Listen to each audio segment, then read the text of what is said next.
इस मिट्टी से ईंट का निर्माण होता है, यही बहुजन समाज के लोग करते हैं। ईंट से मंदिर का निर्माण होता है, यही बहुजन समाज के लोग करते हैं। और 33 करोड़ देवी देवताओं को यदि पत्थर को तराश के मूर्ति बनाने का काम करते हैं, यही बहुजन समाज के लोग करते हैं। लेकिन जिस दिन मंदिर बनकर तैयार होता है, वहां पे पुजारी एक विशेष वर्ग का आदमी बैठता है, जिसको हम ब्राह्मण के नाम से जानते हैं। क्योंकि मूर्तियों में प्राण प्रतिष्ठा ब्राह्मण ही कर सकता है, दलित या शूद्र नहीं कर सकता। अरे जब उसमें इतनी शक्ति है ब्राह्मण में, तो क्यों नहीं बना लेता उसमें मूर्ति को?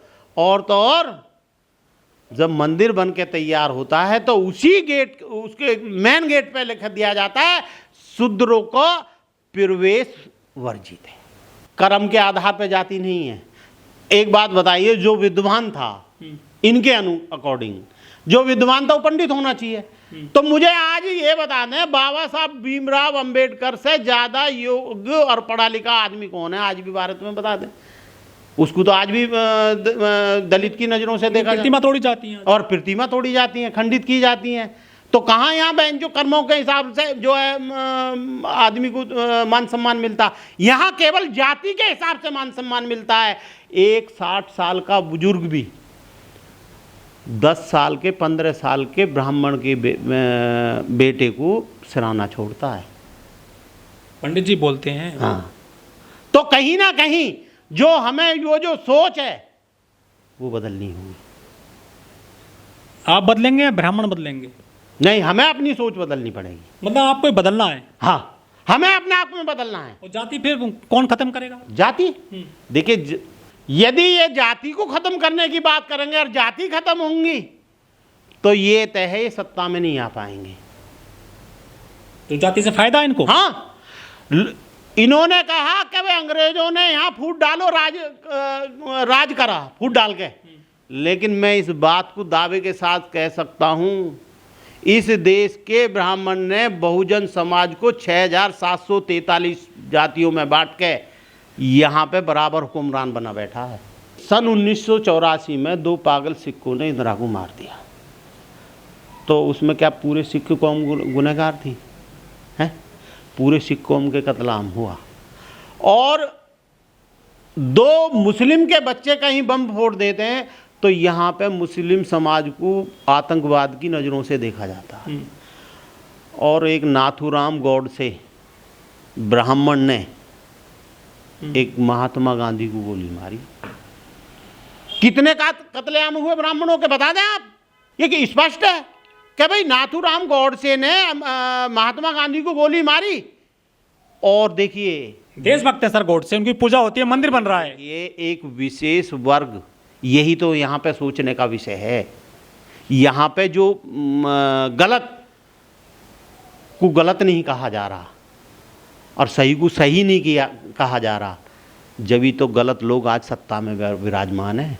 गौडसे की तो सर पूजा हो रही है, मंदिर बन रहे हैं उनके, देशभक्त बताया गया उनको संसद में। देखिए, मुझे इतना पता है, इस देश के राष्ट्रपिता महात्मा गांधी को नाथूराम गौडसे ने गोली मारी थी, वह एक हत्यारे है। तो फांसी हुई ना उनको? किसको?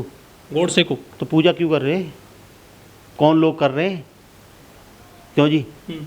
ब्राह्मण की यदि हत्या होती है, तो जो दोषी है, क्या उसकी पूजा होनी चाहिए? क्यों जी? आप बता दें हमें। विचारधारा उनकी, लोगों की। देखिए, विचारधारा तो हमारी भी है ना, फिर हम पे क्यों विलोम करा जा रहा? यदि स्वामी प्रसाद मौर्य इस बात को कहते थे, ढोल कबार शुद्ध पसनारी है सब तारण के अधिकारी, तो वो क्या गलत कह रहे? उनकी भी तो अपनी एक सोच है। और तुम तो लिख के स्पष्ट कर रहे हैं, रामायण में लिखा हुआ है, क्यों नहीं मिटा देते उस श्लोकन को?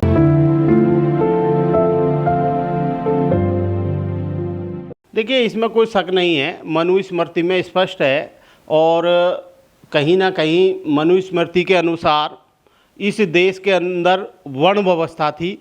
ब्राह्मण, क्षत्रिय, वैश्य और शूद्रों की लगभग 6743 जातियां हैं।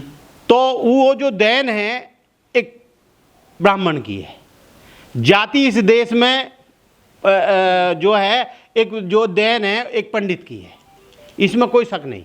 लेकिन लोग कहते हैं कि पंडित जो होता है जी, वो किसी भी जात का, धर्म का, वर्ग का व्यक्ति हो सकता है, जिसको ज्ञान हो चीज़ों का, पढ़ा लिखा व्यक्ति हो, जिनको संस्कार करने आते हो, पंडित वो हो सकता है, उसके पास डिग्री हो शास्त्र की, वो शास्त्री बन जाए तो वो पंडित कहलाता है, ऐसा भी कहा जाता है। देखिए, इस देश में जितने भी मठ हैं, ब्राह्मण से अलग बता दो वहाँ का मठाधीश में कितने शूद्र हैं, कहाँ, और कितने मंदिरों पे जो जहाँ कमाई का स्रोत है मंदिरों पे, वहाँ पे कितने शूद्र हैं, बता दें आप। ये हमें सोचना होगा, तय करना पड़ेगा। कहीं ना कहीं जो 6,743 जातियां हैं, उनमें से अभी तक जितने भी यहाँ पे मठ हैं हिंदुओं के सर्वश्रेष्ठ, पुजारी मंदिर, वहाँ पे अभी तक बहुजन समाज का व्यक्ति नहीं है। अब भागवत जी कहते हैं कि पंडित ने जाति बनाई है, और योगी जी कहते हैं कि जाति जो है मुगलों ने बनाई थी।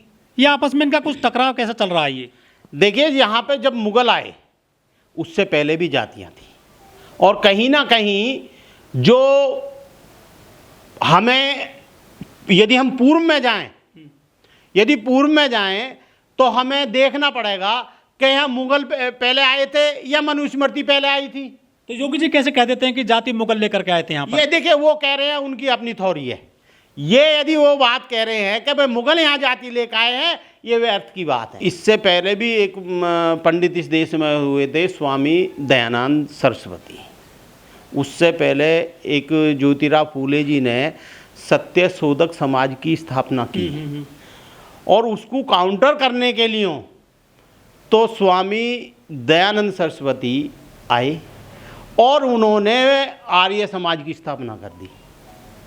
आर्य समाज जो हमारा बैकवर्ड समाज का व्यक्ति था, जैसे नाई थे या कुम्हार थे या अन्य कोई भी जाति रही, फिर तो इनको झूठ मूठ का, जैसे नाई को कह दिया ऐठा ठाकुर है, प्रजापति को कह दिया तू ब्राह्मण है। तो ये जो उनके गलत आज भी भ्रमित करा जा रहा है, तो कहीं ना कहीं समय समय पे ब्राह्मण बहुत चतुर बुद्धि से बहुजन समाज को पागल बनाता है। स्वामी प्रसाद मौर्य जी या अखिलेश जी ये थोड़े लेट जागे। यदि ये पहले जाग गए होते तो जो जमात आज यहाँ सरकार में बैठी है वो कभी सरकार में नहीं आ पाते। जो 15% का अपर कास्ट वोट किसी गांव का सदस्य नहीं बन सकता, इस देश का हुक्मरान बने बैठे हैं। और 52% बैकवर्ड समाज का व्यक्ति जो कहीं भी किसी यदि इकट्ठा हो जाए, दूसरा उसे कोई वोट ही ना चाहिए, इस देश का हुक्मरान बन जाएगा। लेकिन डिवाइड एंड रूल छोट बड़े की लड़ाई कर दी। गुजर से कह दिया कि भाई तू यादव से बड़ा है, यादव से कह दिया तू जाट से बड़ा है। ये जो ऊंच नीच की यहाँ पे जो डिवाइड एंड रूल की जो पॉलिसी इन्होंने अपनाई है, इसमें फूट डाल के ये लोग शासन में पहुंचे हैं।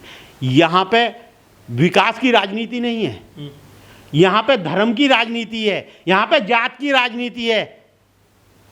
आप बता दें उत्तर प्रदेश में कितना डेवलपमेंट हुआ है।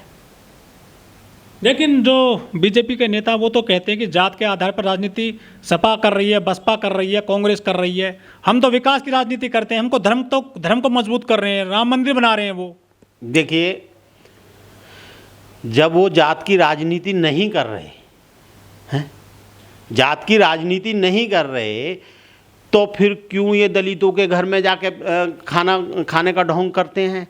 फिर ये जात की राजनीति नहीं करते हैं तो क्यों एक वाल्मीकि समाज के पैर धोते हैं? क्यों जी? कर रहे हैं, ड्रामाबाजी चल रही है इस देश में। और तो और एक बात हमें गंभीर रूप से सोचनी पड़ेगी, यदि इस देश में किसी ब्राह्मण या अपर कास्ट की महिला या पुरुष की हत्या होती है तो हाहाकार मच जाता। और आए दिन इस देश के अंदर दलितों की हत्या चौराहे पे हो जाती है, उनकी बहन बेटियों की इज्जत लूटती है, उनके घर मकानों को तोड़ दिया जाता है, उनके घरों में आग लगा दी जाती है। फिर शासन सुनवाई करने के लिए तैयार नहीं है। इस देश में दलितों को हरिजन बोला जाता है और बोलने वाले अपर कास्ट का आदमी है।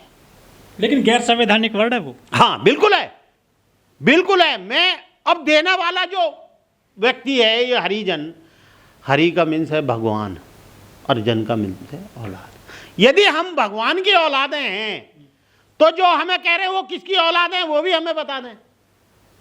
क्यों जी भाई, जब हम भगवान की औलादें हैं तो वो इस बात का भी तो खुलासा करें वो किसकी औलादें हैं। तो कहीं ना कहीं इस देश में खास तौर से बहुजन समाज को पुनः बाबा साहब डॉक्टर बी.आर. अम्बेडकर के संविधान के रहते हुए नए सिरे से सोचना पड़ेगा और अपनी कौम को जगा के इस देश की पार्लियामेंट पर कब्जा करना पड़ेगा और जब ही आपके दुख का अंत है। यदि हम सोचे जाएं कि मंदिरों में जाके हमारे दुखों का अंत है, वो पॉसिबल नहीं है। तो कहीं ना कहीं हमें ये नए सिरे से हमें बहुजन समाज के लोगों को एकजुट होकर नए सिरे से सोचना होगा।